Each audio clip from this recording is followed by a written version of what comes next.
क्या कहा तूने? तू शिमला जाएगी? अरे सिर्फ मैं नहीं बल्कि 5 दोस्त शिमला चलेंगे। इसी बहाने हम सब दोस्तों का साथ में घूमना भी हो जाएगा। यार आइडिया तो अच्छा है।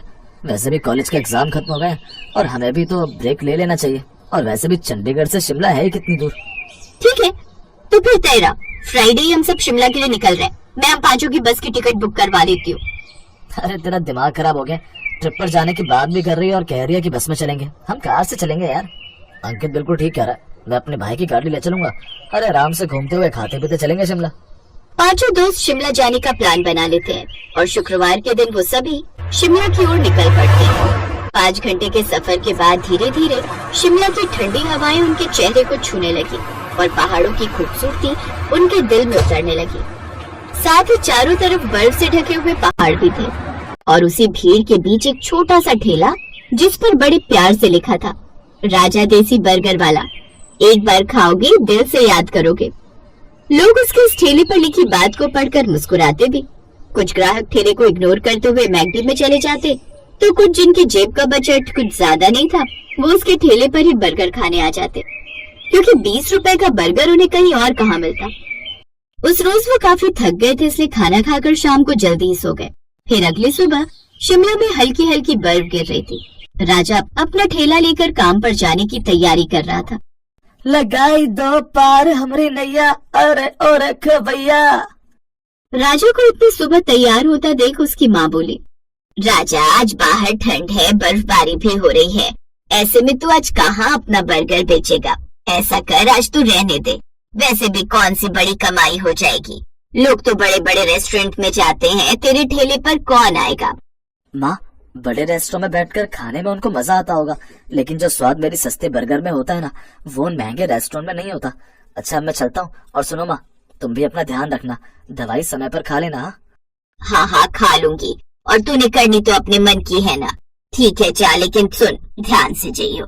बाहर हल्की हल्की बर्फबारी हो रही थी। राज गुनगुनाता हुआ अपना ठेला लेकर निकल पड़ा और कुछ देर बाद मॉल रोड पहुंच गया।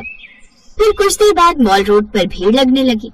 कुछ कॉलेज के लड़के लड़कियां उसके पास आकर बर्गर खाने लगे। उधर 5 दोस्त भी शिमला की सैर पर निकल पड़े।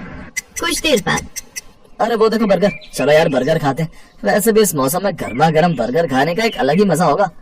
तुझे ठेला ही मिला क्या बर्गर खाने को? चल तुझे बर्गर खाना ही है तो मैं तुझे मैकडॉनल्ड का बर्गर खिलाती हूँ। अरे राजा भाई, ये देसी बर्गर क्या होता है? इसमें गोभी डालते हो क्या? नहीं साहब, इसमें डालता हूँ मैं देसी टिक्की और घर की बनी चटनी। लेकिन हाँ, एक बात का वादा करता हूँ कि होगा ये आपके उस मैकडी के स्वाद से बेहतर।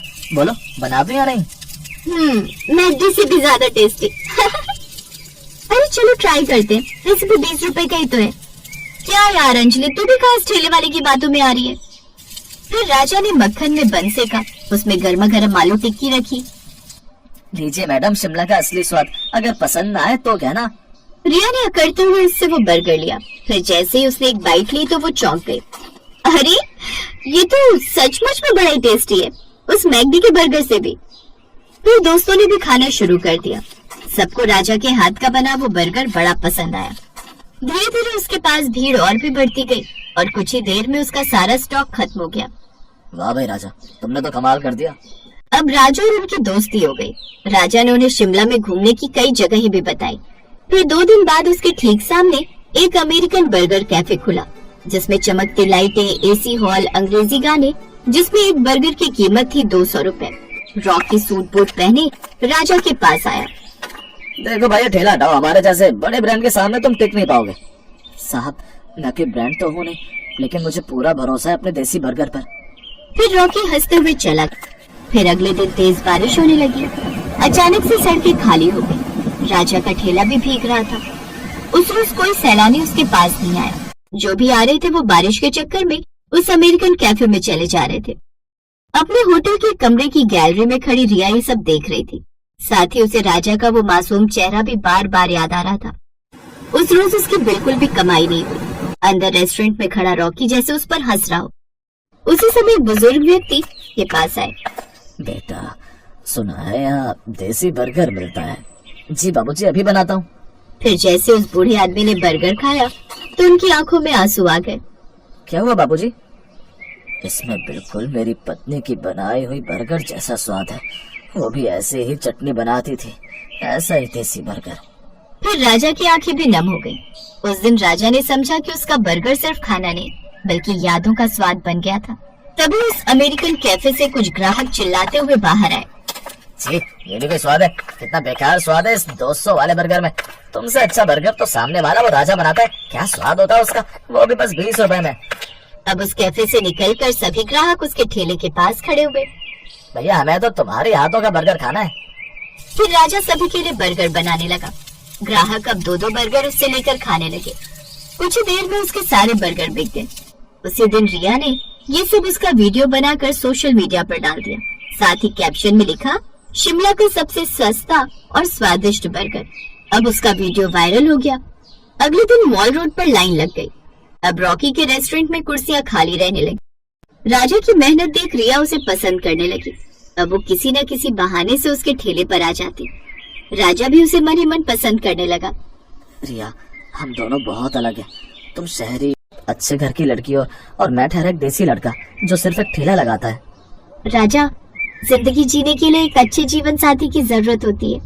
फिर कोई फर्क नहीं पड़ता कि वो शहरी है या देसी। अब अगले दिन शिमला में एक प्रतियोगिता का ऐलान हुआ, बेस्ट बर्गर प्रतियोगिता, जहां और भी आसपास के शहरों से कई बड़े बड़े बर्गर वाले आए हुए थे। कुछ तो राजा को देखकर उसका मजाक भी उड़ा रहे थे। अरे ठेले वाला क्या ही जीतेगा, मुझे बहुत घबराहट हो रही है रिया। ओफो राजा, इसमें घबराने वाली क्या बात है? जैसे तुम रोज अपने ग्राहकों के लिए बर्गर बनाते हो वैसे ही इसे बना देना। फिर जजेस ने पहले रॉकी का बर्गर चखा जो कि चीज से भरा विदेशी सॉस का बना हुआ था। फिर राजा का नंबर आया। उसने अपना वही देसी बर्गर बनाकर उन्हें चखा दिया। फिर जज ने एक बाइट ली और कुछ देर चुप रहे। वाह, लाजवाब, इस बर्गर में मेहनत का स्वाद है। ऐसा स्वाद मैंने आज तक नहीं चखा। इसलिए 5 लाख का इनाम, साथ ही शिमला के सबसे बड़े 5 स्टार होटल में तुम्हें बर्गर बनाकर बेचने के लिए रेस्टोरेंट खुलवाया जाएगा।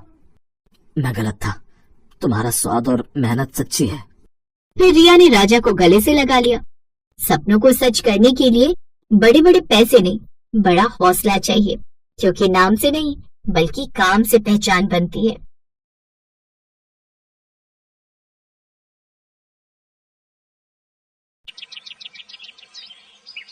रश्मि सीता बाजार में अपना आलू का ठेला लगाती थी, जिससे उसकी अच्छी खासी बिक्री होती थी। एक रोज जब वो लोगों को आलू टिक्की बर्गर बनाकर बेच रही थी, तभी एक औरत उसके ठेले पर आई और रश्मि को आलू टिक्की बर्गर बेचता देख हैरान रह गई।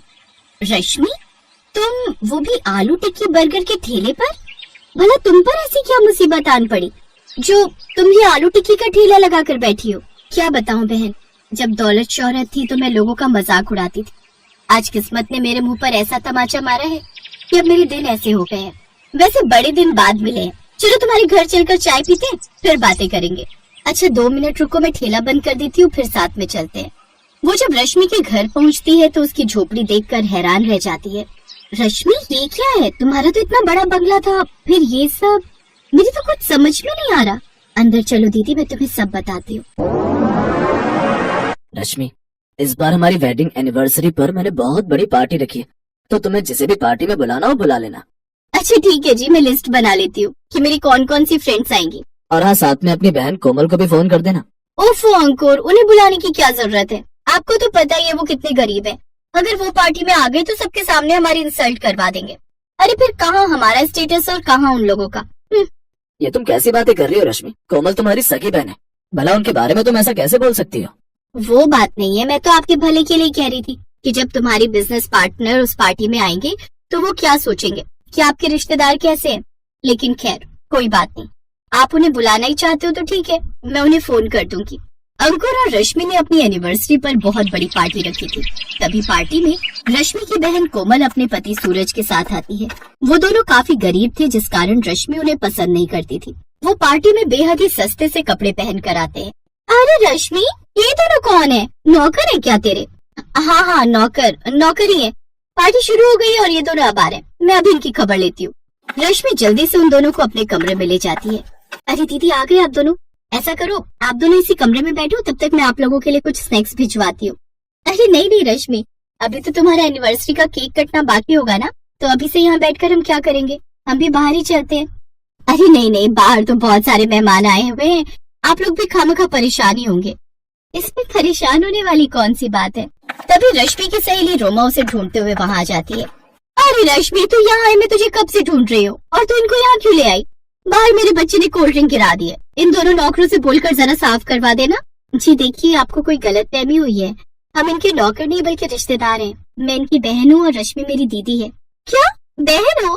तो फिर रश्मि, तुम ऐसा क्यों कह रही थी कि तुम यहाँ काम करने आए हो? उस समय तो जैसे